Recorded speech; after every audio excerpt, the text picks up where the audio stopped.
There is coffee coursing through the veins of my guest today, and others like him should be thankful for helping to stimulate a caffeinated revolution.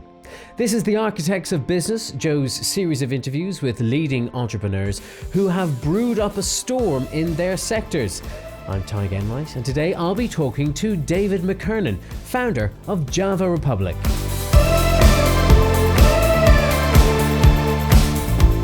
David, thanks very much for coming in and sharing a cup of coffee with me today.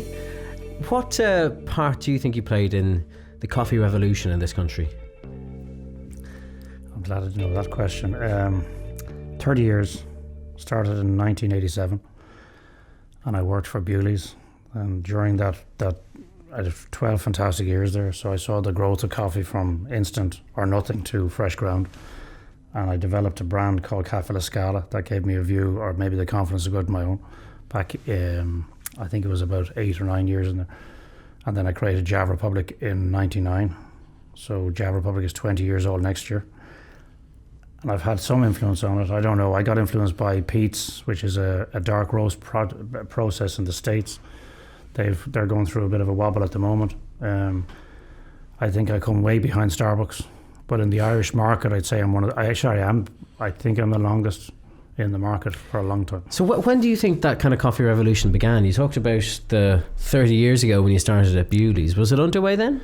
87, yeah. We had people, 87 to maybe 90, we had people coming back from the States. That's what I remember, and saying, have you been to Starbucks? And to get a flight into the States at the time was ferocious. To travel to America was a big trip. As I could have, maybe the cost of it was putting us prohibitive. But people coming in from the UK had gone to the States before us, and then the Irish business people or the people who live there want to come home to families. And I think that had a huge influence, because we're very close to it. It was the East Coast, but the West Coast is where it developed, which is California generally. And I think it happened around then. We weren't near Celtic Tiger times, but people got a taste for fresh ground coffee. So you think actually it's all down to Starbucks? I would give Howard Schultz, he has 37,000 stores around the world. I would give him so much credit for what he did, because I know his story very well. Happened to meet him once. He wasn't that pleasant to us, and he has been incredible. He brought it to the masses. He brought coffee to the masses. And I think that would have taken a long time before people saw it was a profitable project, because food is hard. But from his perspective, and even from your own, because you have got you're in the cafe business as well, you know, is it the product, is it the coffee, or is it the space? Because the big thing with Starbucks is they call themselves the third space, halfway between the office and home, another place to be. Yeah, he created that term, the third space, but I think the third space has been copied by hotel foyers. Look at the offices you guys have. I mean, I think that was part of it, but I think the experience of having coffee, being allowed to sit there as long as you wanted. I think the internet has had a huge influence on the Starbucks, because they give free internet. Now they're giving free toilets. So they've gone through their changes. They never got food right. They have got it right in some parts of the States, I believe. I haven't seen their new roasteries, but I think the space, the environment, they're brilliant on design. But the coffee is an addiction. Very few people will tell you that, but it is an addiction. You need coffee if you want. Part of it's the caffeine, but there's a social side of it. And not because I'm in the coffee business. And it's a good addiction, by the way. Coffee has now become healthy, where I didn't believe it was for a long time. And if you overdose on coffee, it has its effects on your heart. But coffee has been, it's had 32 years of straight growth. I don't give them all the credit. There's hundreds of smaller guys. And in Ireland, we have a whole wave of specialty stores. But the Starbucks, if you were to give anybody the credit for it, what Howard Schultz did, because he took, he and the guys who own that, one of the guys helped me originally, they had Peet's. He had a choice of Peet's or Starbucks, and he took Starbucks, and he had a vision, and he had serious balls to make this work. So, I mean, you're in the business not primarily of having people in your coffee shop. It's sourcing and roasting and selling great coffee, be it to other retailers or in retailers. From your perspective, what is it that makes a really good quality, great tasting cup of coffee? I think the environment. I think you walk into the environment. I think people like to go back to the exact same experience they had the day before. they've €3 or €3.50 to spend. It's some people have that exact, because we have 2 stores and you watch consumers. Somebody just has exactly that, or business people put on credit cards. So they would vary, but location is everything. In a lot of cases, location for coffee. But I think the experience of the barista is essential, that you actually know the girl or the guy behind the counter. And if you don't, I love the catchphrase where they put your name on the front of the cup, and you see this one about Dick. If you're Dick, you're getting a biodegradable cup, or you're not getting one at the moment. I just saw it being launched this morning.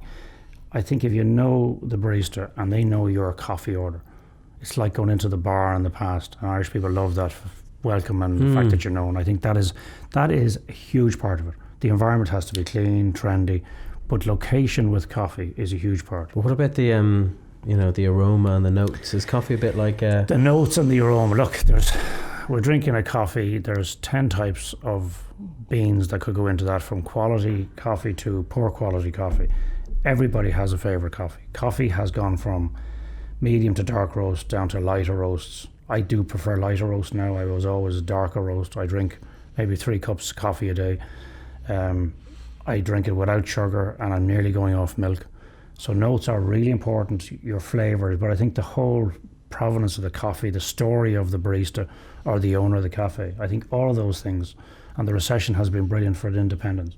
I mean, there's the Fumbly around the corner that would never have got off the ground 3 or 4 blocks in towards Grafton Street. So there's a huge amount of independents. I must have passed 6 on the way over from Kildare Street today. So you've got all these independents. They all have different types of coffees, and it's going to grow. It's going to continue to grow, because it's a habit. It's a fantastic social. It's a fantastic business mechanism to sit down and have a coffee, and it breaks down those barriers or builds up fun and social excitement. And coffee it's still the talked about product. It brings people together. Yeah. You were mentioning there, actually, you've started going off milk. I've always drank my coffee black.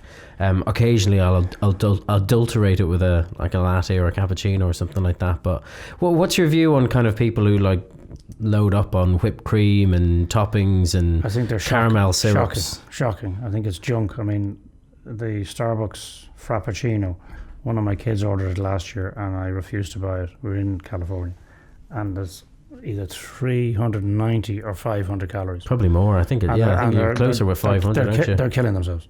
I'm big into selling. Look, coffee is a drug. In one sense, it is a drug. You've got to be careful how you talk about it. But to put in whipped cream, syrups, anything with sugar in it, you're just destroying yourself. And I am absolutely anti anything to do with frappuccinos or anybody's drinks that are they're just loaded with sugar and carbs. And it's just, to sell those to kids, it's wrong. Listen, take me back to the very beginning, because talking of risks, I mean, you worked for, in the hallowed halls of Bewleys, one of Ireland's most kind of iconic brands. What was it that made you strike out by yourself? I had about 8 or 9 years, kind of got a bit of disillusioned. I mean, when you're working in a company, you see politics, you see 2 fantastic MDs, and a huge time for the owner, which is Paddy Bewley, had a guy called Tom Brennan. So I had a very close. It was to me, it was a family. I went straight from school into Bewleys, which, hindsight, probably a mistake. I should have gone to college, but I didn't have I had the ability, but I just wanted to get out and make money. And then when I launched a brand, and I realized this is interesting. I saw the change in coffee, and I saw so many people thinking this is an interesting business, but we didn't know whether it was a fad coffee, because coffee was going through, the negativity around health was very, very strong in coffee for my first 8 years. And then one day I decided, right, I'm going to go out on my own. And it actually happened. I was up a mountain with my brother walking, and he said to me, you should go out on your own. And I said, okay. And he said, you should stay in coffee, which was a very lucky decision, because once I got into coffee, I stayed in coffee. Once you had I had 12 years by the time I left. So I just decided I'd jump out. And then the process of doing it, I didn't do it the right way. It was hell to try and get it up off the ground. But I just felt that I had enough experience in sales, enough experience in marketing. I thought I could lead a team. I didn't know what that meant, though, at the time. And I just decided to jump out in 98. You talk about a close relationship with the people that ran Bewleys, but do you ever think they kind of missed a trick? I mean, if you were seeing things happening across the Atlantic in Starbucks, rapidly opening little cafes, 3 in a street, And there you had Bewleys with all its kind of, iconic big cafes in the in many city centres. Did they miss a trick in not kind of moving in on that wave? They missed many tricks, but the problem was, it's easy to look back and say we did. I was part of that team, so I'd never say we missed the whole coffee growth. And the guys who did it, I think there was a couple of guys who set up chains, and they followed what was going on in London, because London developed because a lot of probably the private equity guys were coming back to London, and they saw what was going on in Starbucks. They got it off the ground. Bewley's had a franchise model which was a disaster, and that actually had an effect on me over the years. They said, look, never franchise, because people have asked me every day, will you franchise your cafes? And I said no, because I saw what happened to the franchise model in Ireland. The problem was that you have a historic brand. Now I know Guinness have done a major job, and I love a pint of Guinness. They did a major job. If you have similar brands with the heritage, but they had a catastrophic plan to grow the cafes. They also had a problem with me, and I was running their wholesale business. So we were competing in the marketplace. It's a small market. Dublin, Ireland is too small to have one brand and then have satellite cafes. They missed the boat, absolutely, completely missed the boat. But when you're in the business and you've got cafes, and they had Campbell Bewley, it was the Campbell Bewley group, it's very easy to look back. The mistakes were probably not sticking to what they should have done, because if they stuck to what they did, which was coffee, they would still dominate the business, and they don't, and no one dominates it anymore. We're the second, they're the largest. So I'd love to say, they made loads of mistakes. Like, they've opened up Grafton Street, they've put in millions and millions into Grafton Street. Is that a mistake? It's a bit of a legacy. It is a fantastic experience. I like it. I actually love going in there, because if it's not a Bewley's, and I would fight like hell in the market of Bewley's, it's going to be a Zara. I don't want an Oxford Street in my city. So I think, they've made mistakes. They've done very well. They've got through, we went bankrupt 7 or 8 years ago. So anybody who got a heritage brand, strategically on the marketing side, they probably didn't get it right. But they are where they are. So as you point out, they're not leaders anymore, and that's got something to do with you. What did you do? What did you set out to do differently to them? I think the word transparency. And I would have always gone into understanding what was in the case of coffee, where the coffee came from. I mean, I didn't do origin trips. I'm just back from Rwanda, and it's still sticking with me what I saw in Rwanda 2 weeks ago. We talked about transparency. We did some really good work on a design with a guy called Brendan Donlan. Spent a year planning the business. And what everybody underestimates getting into business, I actually spent a year from 98 to 99 working at home. I lived in Selbridge, and it was hell, because I ran out of money after 3 months. I was waiting for an Enterprise Ireland grant, and Enterprise Ireland were fundamental in putting the plan together for me. They were just fantastic at the time. I went out aggressive. The roaster I bought back in 99, no one has even, we've had 100 new people into the business, no one has ever bought a 60 kilo roaster. So I went in aggressive after Bewley's. I worked there, I had a fantastic 12 years. But I'm a fighter, I'm a competitor. I wanted that business, I wanted to grow that business, and I went in big. I put £1 million, house on the line. I went in, all in, and I went after that business. And everybody either wrote me off or said, maybe your man is mad enough or passionate enough, he'll get it. And we got through. But I look back and I think, if I didn't pick coffee, like 32 years straight growth, it might as well gone into the oil business, because everybody needs oil. I didn't know everybody's going to need coffee, but if you didn't grow a business and make money, in the early days, gobshite. You'd been classified as like absolutely just a poor business person, But is that because you're so passionate about coffee? Because I mean, we've had lots of people in that chair who are what you call serial entrepreneurs, and they start a business, have a great idea, steward it for a few years, and then push it off to someone else. And that's not you.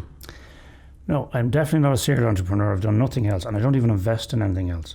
I was always into coffee when I got to understand it.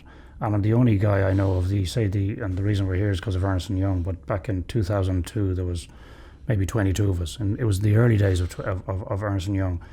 Those guys have sold out numerous times, or they've gone, a lot of them lost their businesses in the recession.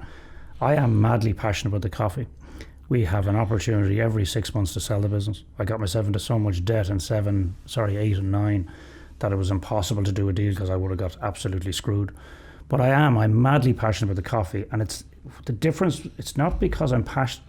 There's a community in coffee that is rare, and when you go into coffee, you can't get out of it. It's just, it's the baristas, it's the environment. There's a show on in Amsterdam on Thursday and Friday. I actually can't wait to go around and see and taste coffees. There is something special about coffee. It's a little bit like wine, but it's not as close-minded, because Irish people, business people in Ireland, are very close-minded, and they're very, they just don't share. If you travel out to Europe, you travel to the States, they'll open up about their business. So it is a bit, it is, I'm madly passionate about business, but look at the opportunities. I get to Africa 2 weeks ago. I was in Rwanda with 6 people for a week.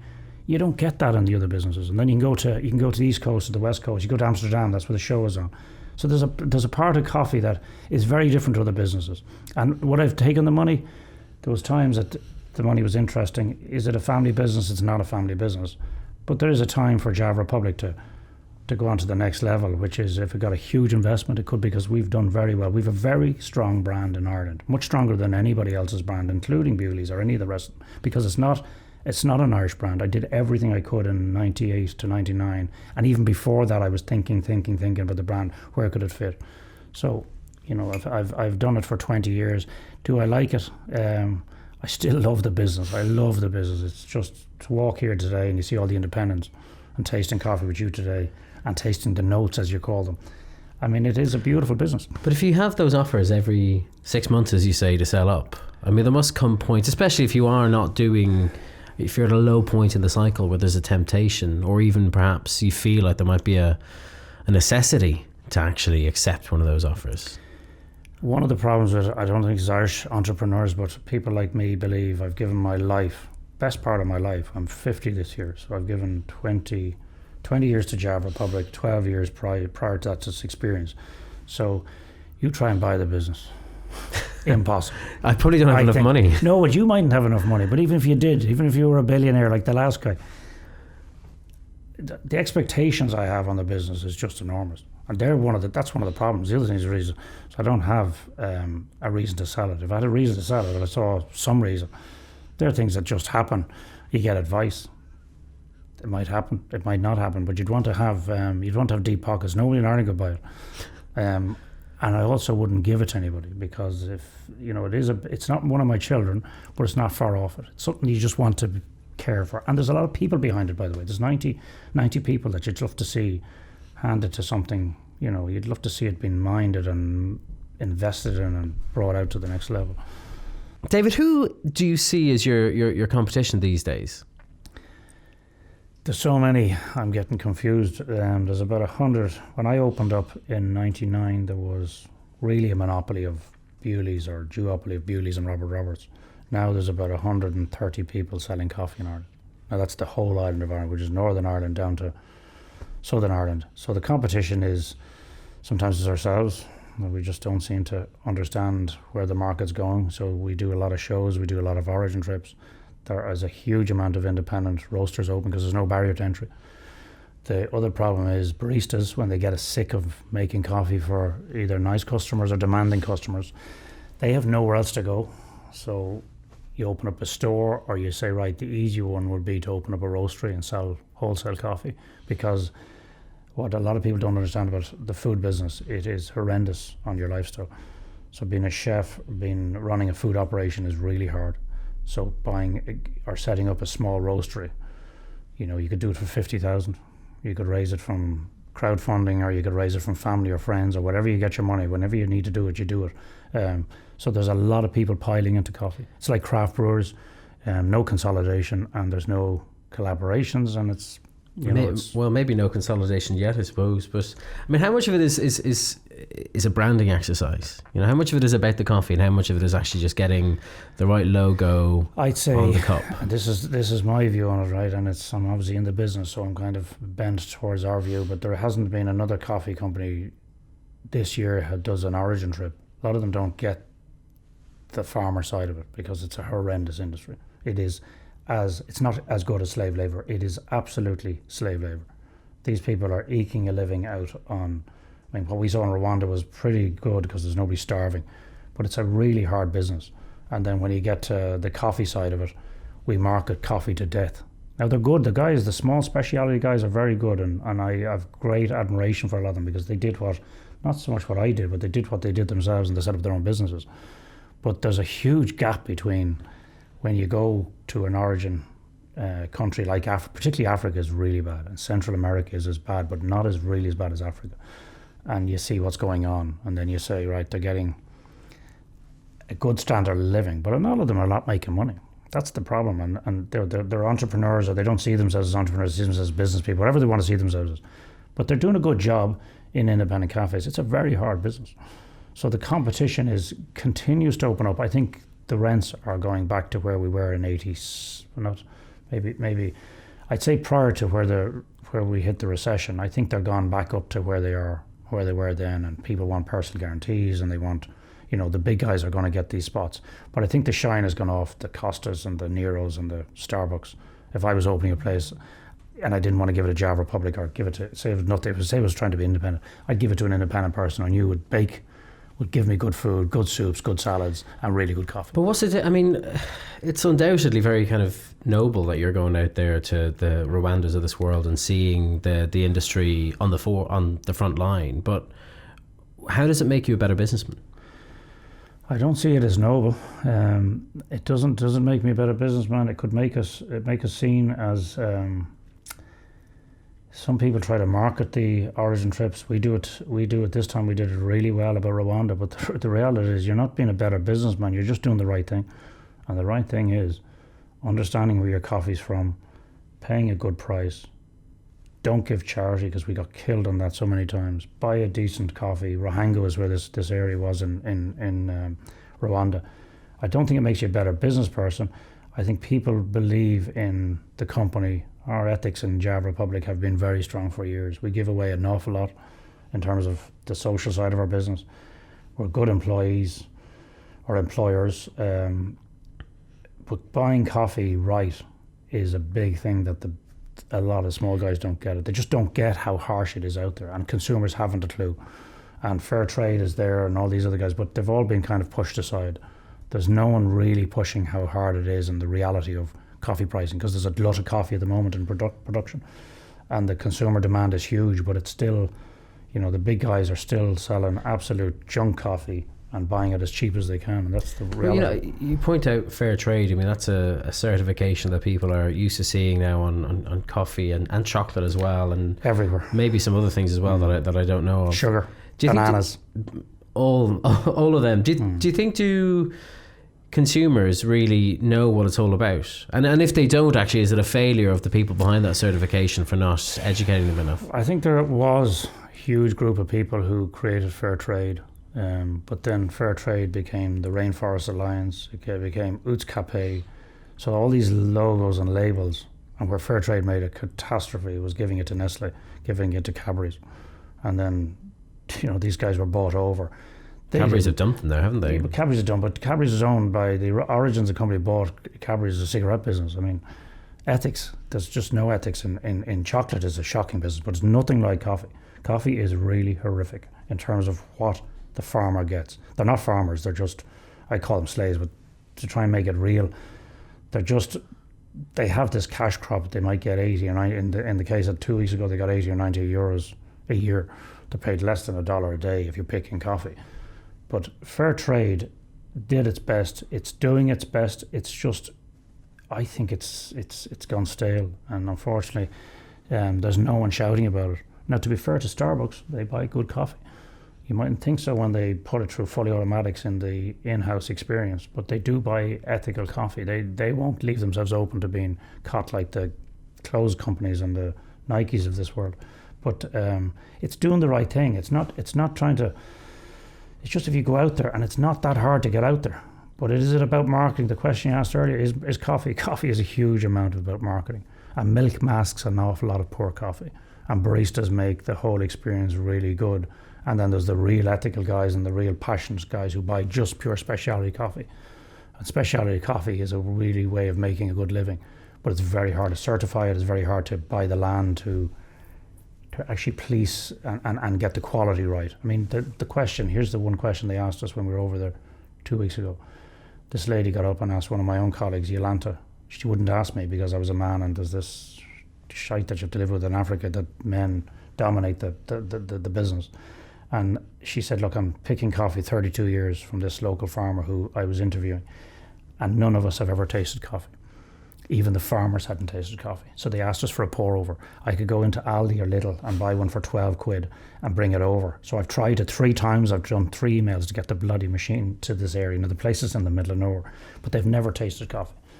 There's the difference of, I mean, it's like an Irish farmer never tasting milk or never tasting beef. Now maybe there was a time when we couldn't afford to eat beef back in the 30s or 40s, but that's the reality where it is. So it is a lot of, coffee is a lot about marketing, and people get bought into the owners or the baristas or the brand, but they need to look behind it, and they don't anymore. And that's the problem. That's where fair trade and all, there's too many ethical brands, and they didn't come together. They should have collaborated, and then they gave it to Nestle and they gave it to Kraft, and they were giving it to the devil. That's the truth. They are the most horrific companies to give anything to if you're in the coffee world. How do you fix it? I don't know. We questioned it when we were over there. We were trying to. One of the guys, Kieran, is from Clonakilty. He's a brilliant. He's a coffee distributor of ours. He came up with an idea of doing a football field for them. They've no sport. They've nothing, and all the kids get involved in collecting coffee or picking the farm or the picking from the farms. They don't. A lot of them don't have their own farms because a farm needs 200 trees to sustain a family. And how do you fix it? You buy from Rahango and you buy people into it, and we give money back and we pay a fair price. All the time pay a fair price. And that's it's the transparency of that level. And that's what's hard. And how can, just consumers who are going out and picking up their cup of coffee maybe once or twice or 3 times a day, is there anything they can do to, at least make a choice? I think if you ask, I think anybody who drinks coffee, and you seem to like your coffee, or you're based in London, so you see so much coffee. If you go, you know, but if you ask questions about the coffee, and if it's not specialty coffee, there is guys like us in the industry, we will bamboozle you with bullshit and marketing, and we will cover up all of the stories. But coffee is a tough business, and there's a lot of people in it, but it's not getting any better. It's actually getting worse for the farmers because there's a glut, and they keep producing it quicker and faster than the consumers are drinking it. And I don't know what the answer is. There's too many children out in these places, and that's another issue, but that's nearly going on to a cultural problem. From the industry, I mean, you as an industry participant, leader, how much more expensive is it for you to make the right choices?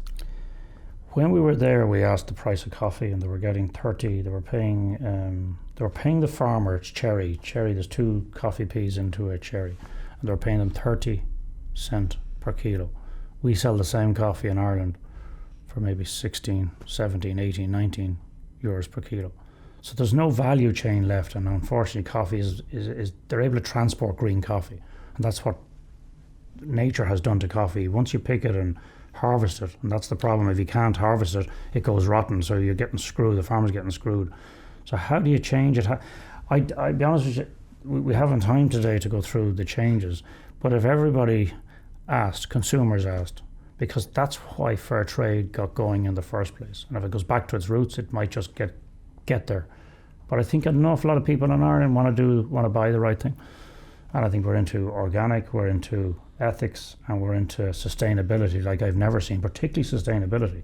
But sustainability seems to be the number one consumer choice rather than ethics. Yeah. Does it take, I suppose, a real world leader in the industry, like I'm thinking of Starbucks here, does it take them to actually take the initiative in terms of influencing how consumers act? If Starbucks were to make a song and dance about efforts they go to ethically source their coffee, will that put pressure on other players? I don't think they play that card. I think Harold Schultz has played he's played the minimum wage card really well in the States. He's played which you unless you read about it, he's been brilliant for women who have children, women who want to get educated. He's given so many grants away. He's even tried to buy them property. I mean, he is the future president. And I think he said already he wants it, doesn't he? Well, I don't know whether he wants it or not. I don't think if I was anybody with the money he has, I think he needs to relax and take some time off. Right? But the ethics doesn't come up with Starbucks because they just do it as part of business. Why would you not buy ethical coffee? And he has become a brilliant thought leader or leader, full stop, because what he does for his staff, what he's done for the hospitality industry in the States, like he's brought up minimum wage. It was horrific over there. The downside of that is now when you're going over, the tipping culture in the States, it's gone off the scale, and the price of food, because they're just landing it on the consumer. But no, I think you're quite a fan of Starbucks. Yeah, I would be in the big picture. Yeah, not so much in the coffee drink compared to the way it should be made or could be made. I think they need to go back. It's a step back. But their speed, their efficiency, and their marketing machine, exceptional. Every country I go to. I mean, even in Rwanda, they were there. But I mean, you've got to give them credit. You've got to give even Bewleys. I got to give credit for. If Bewleys weren't around, I wouldn't have got into the coffee industry. Like, you got to give the big guys. Unfortunately, they built this business, and the rest of us have we've all gained from it. We've been talking a lot about the pace at which the coffee industry has grown over the last, in your career within it.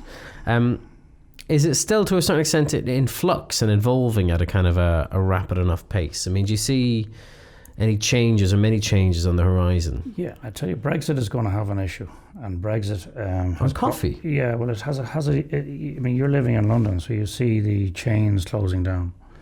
So there's a big shift in what consumers are prepared to. Food and coffee are very related. You rarely have. You do in the morning times. You do have a lot of coffee, but after that, there's food and coffee, or it's coffee and it's either pastries or sandwiches or salads. So there is a change in the number of outlets opening up. There is a change in Ireland is doing very well, but if Ireland gets a wobble, which the UK looks like it's going through a huge change, and we will get an influx of businesses trying to make some money out of Ireland. And I think that sounds like a good thing. Yeah, but Ireland is too small. It does not need any more UK-based businesses coming in here. It doesn't need the restaurant chains. It doesn't need. I mean, Jamie Oliver's has gone through hell over there, but it's doing fantastic business in Ireland. The Ivy is going to open up in Dublin in the next 4 weeks.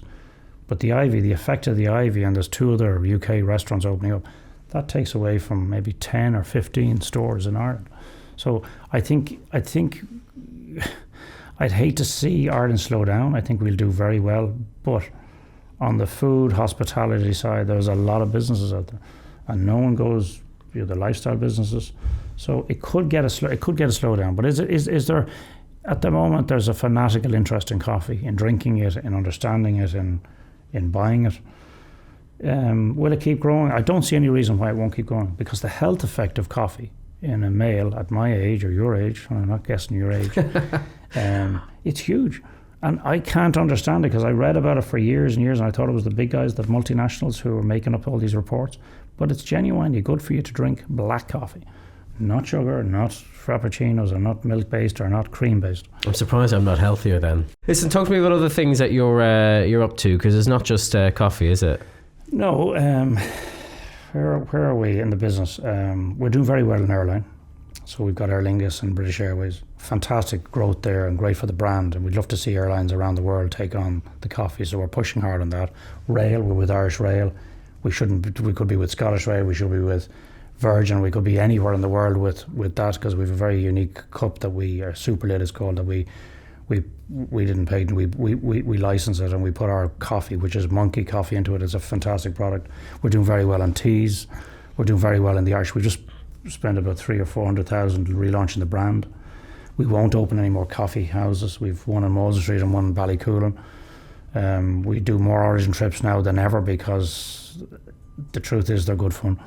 They are brilliant to get back to realise where the roots of Java Republic is. Outside of that, we'd love to get some export on the teas, which is doing very well. Our teas are really unique, hand stitched. There's nothing like the quality of them, and they're all organic. So there's a lot on. There's 90 people in the business. We've had a fantastic. Next year we're 20 years old. Doesn't feel like it at times, and we've had a very good run. You mentioned there the name of the coffee that's sold on the trains and on the planes, Monkey. Monkey, yes. Where did that come from? Monkey is spelled Munkey, and I was on a trip to Blauen Estate. It was my first coffee trip. When I set up the business, I went through hell. I used to never admit it, but it was hell.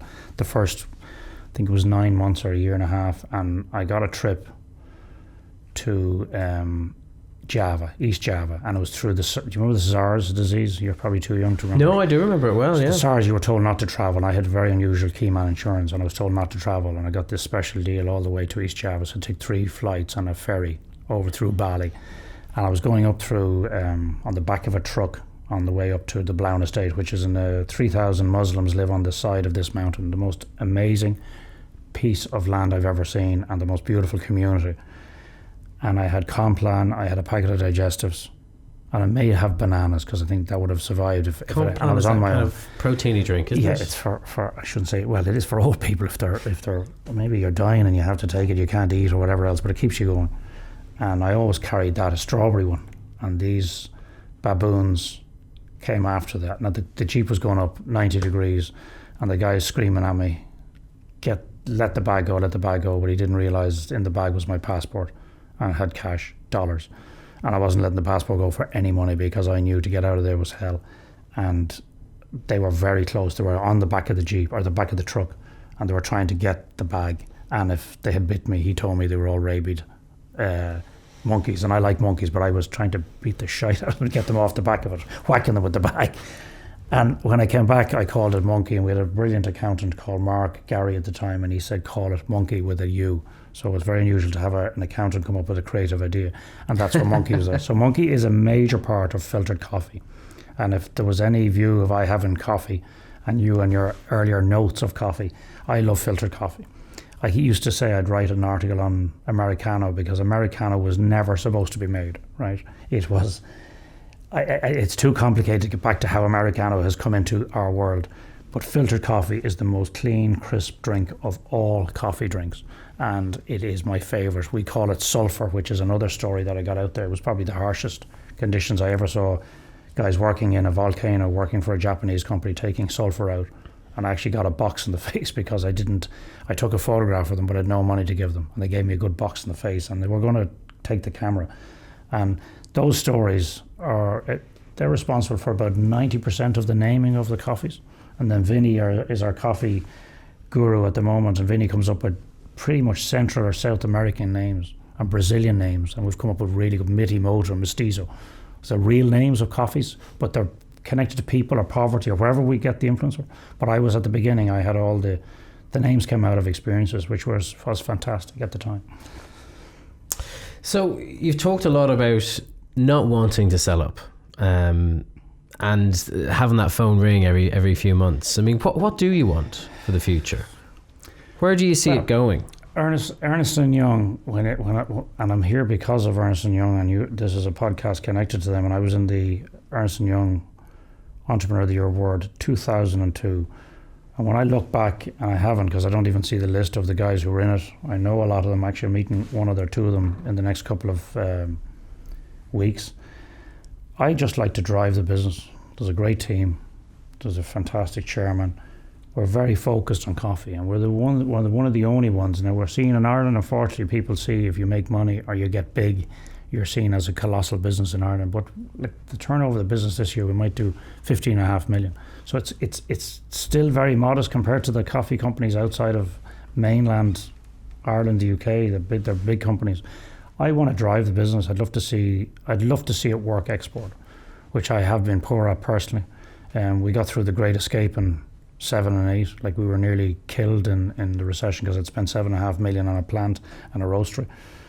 So the coffee world, the tea world, it's still an exciting business. There's huge potential for it to grow, and I'm going to stay in it. And I'll stay in it as long as I feel there is still some passion for me to drive it. If I felt that I was the wrong person to drive it, then I'd hand it over. If I feel there's still a bit more, there's still a lot of life in Dave McKernan. I keep as fit as I can, not as fit as I should be, but I keep as fit as I can, and I want to keep driving it.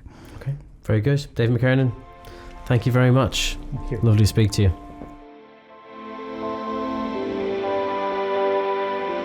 Well, that is it for the Architects of Business this week. Thanks very much for joining us. Thanks in particular to our fantastic guest, David McKernan, our even more fantastic producer, Patrick Hawhey, and the equally fantastic team here at JOE. Our programme is made in partnership with EY Entrepreneur of the Year. You can go to their website, JOE.ie, to learn more about the finalists for this year. And indeed, don't miss out on past or future shows of the Architects of Business by subscribing for free on iTunes, on your favourite Android podcast app, or you can watch the show on YouTube. While you're at it, make sure to check out some of Joe's other podcasts, including The Hard Yards on rugby, the GAA Hour, and our movie show, The Big Review Ski. I'm Ty Genwright, and thank you very much for being with us today. We'll see you again soon. Bye-bye.